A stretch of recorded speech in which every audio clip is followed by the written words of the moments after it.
Hello, my name is Carl Surrey and this is a video tutorial for the Facebook group called Fans of Serif Software. Now recently a group member, and hopefully I'm pronouncing this correctly, called Cyanide Stephen added a picture, and a comment was about he tried this tutorial to get but couldn't get this curve of the light bulb very neat, and he wanted some help. So I asked him where he got the tutorial from, and he added the link to the YouTube video for an Affinity Revolution video, which is this one here by Affinity Revolution, and it's about putting the lake image inside a light bulb. This is a very good tutorial, fairly easy to do, and I will add a link to this in my description for this particular video I'm making now. Also in the show more of this description here, he does add the link to the light bulb image and the lake image, so you can try it yourself. So again, if you want to, I would go to the link that I'm going to add to this video, watch the video, download the images and give it a go.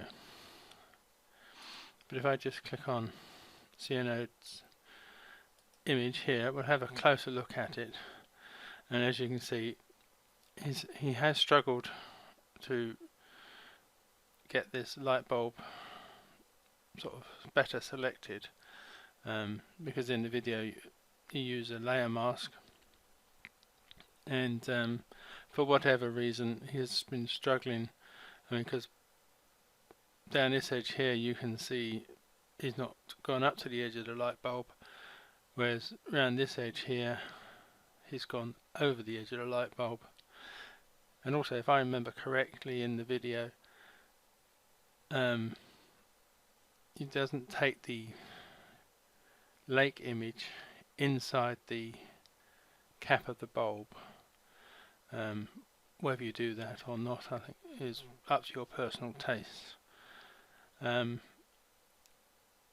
I said, I really don't know why he's struggling with this. It might just be sort of an eyesight problem, or his hands, is not as stable, or he's using maybe a touchpad on a laptop, which is not easy to do. Is it much easier with a mouse?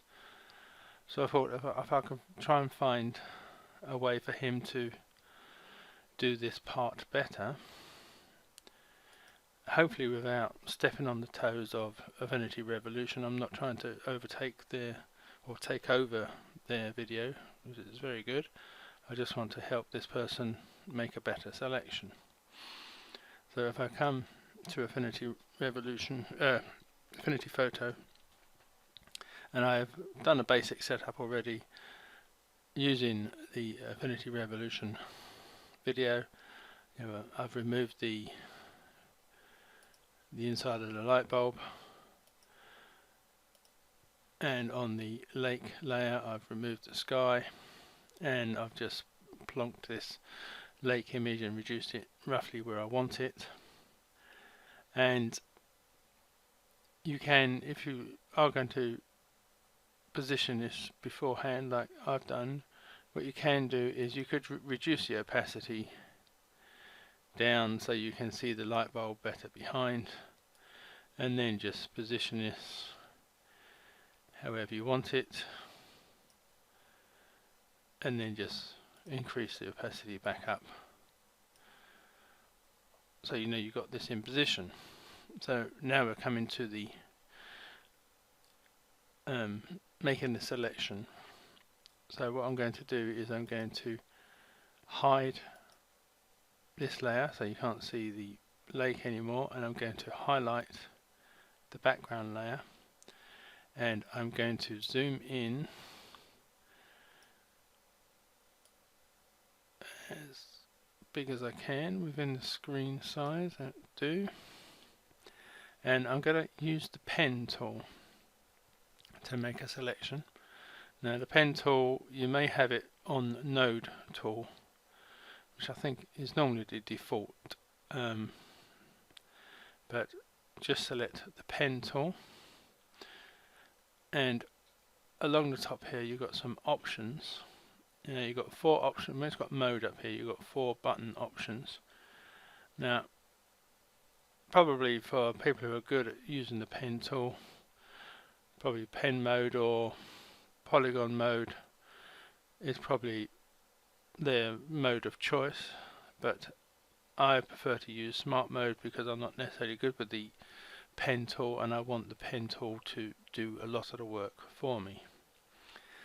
So you just need a start point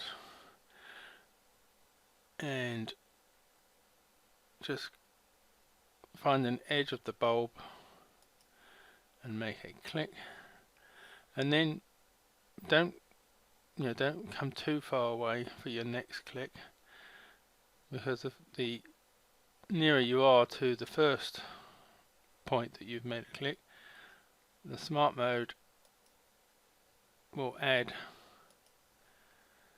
some sort of nodes along the way. Now,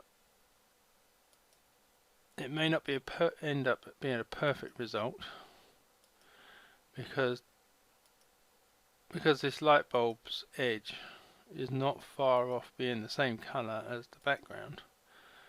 The tool may struggle to find an edge to sort of latch on to, which is why I'm doing it in small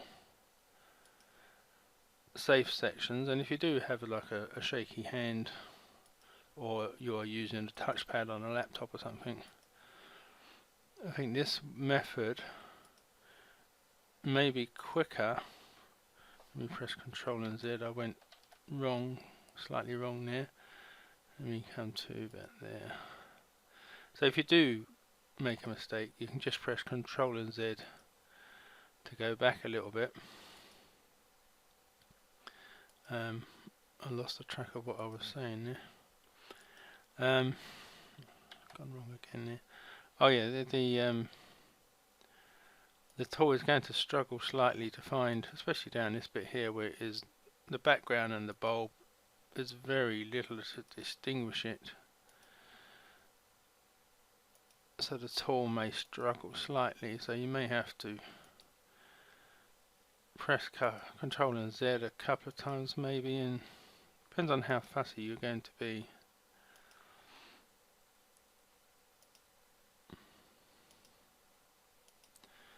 But I think if you are, or you do struggle a bit using a brush tool on a layer mask to go around a circle or something like this here, the light bulb. Don't know that last couple, I'll go back a couple of places. Using the pen tool where you can, no, I still don't like that. Like I said, it's very difficult to find the edge of this curve. Yeah, so using the pen tool like this, where you can keep going back if you need to, it is a much more laborious task. It's probably not very good watching, which I'm very sorry for, but I think in the long run it will give you the result that you are after.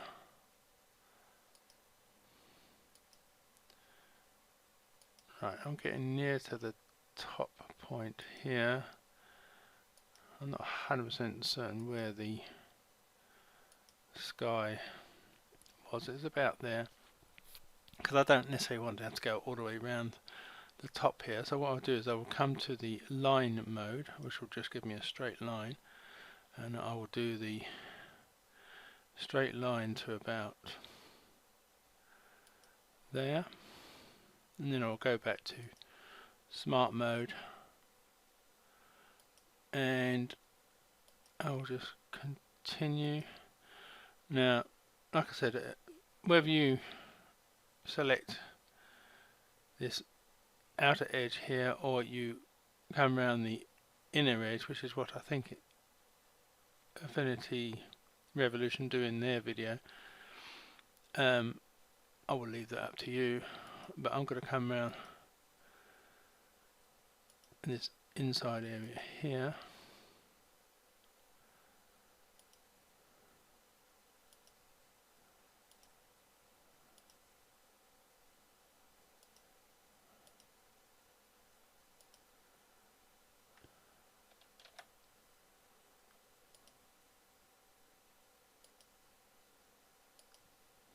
Almost there.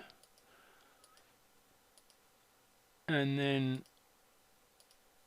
when you come back to the first one you started on, just click on that. So you have this area that we are going to select. And to do that, up the top here we have two buttons, mask or selection, and I'm going to click on selection. And then this will give your selected area here with the marching ants going round it. And we just need to sort of refine this slightly. So what I'm going to do is I'm going to come up to the selection brush tool, because there's no refine option here. So if I come up to the selection brush tool and click on the refine button, this will give an idea of what the outline of this will look like. So what I'm going to do is I'm going to push the smooth option up. That's on about 45 pixels. It looks much smoother now, that selected area. And I'm going to push up the feather. Let's go to about 5 pixels.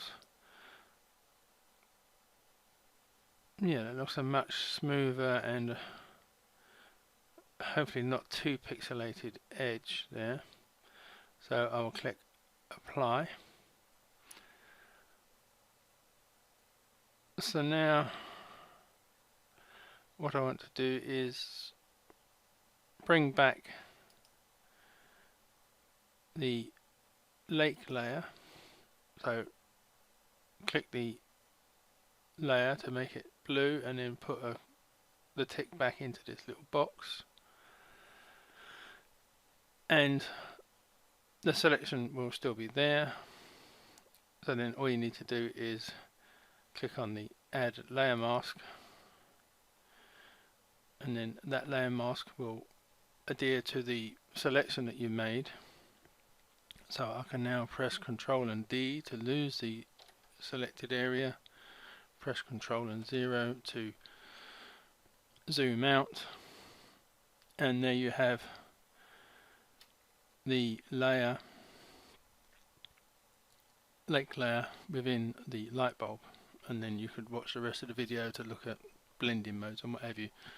So hopefully this will help Cyanide make a better selection area. I have sort of missed a bit in this corner down here. Not sure quite how I did that, but yeah, so I missed a bit off the Lightbulb here. But I mean, even if you do that like what I've done, you can highlight the layer mask, come to the brush tool, use a much smaller brush, and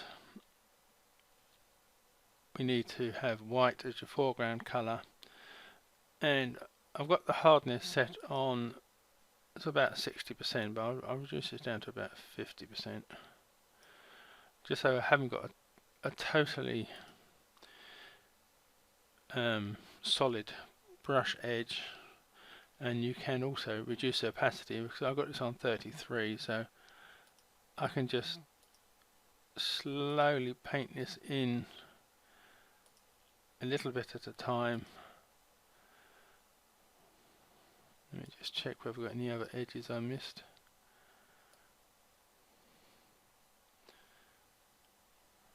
No, I think that's okay. Right. So, like I said, that is how I would do that if you are struggling with using just a paintbrush to paint out part of a layer mask. So hopefully Affinity Revolution doesn't mind that I've slightly hijacked their video, and I hope this answers CNO's questions. Thank you very much for watching, and goodbye.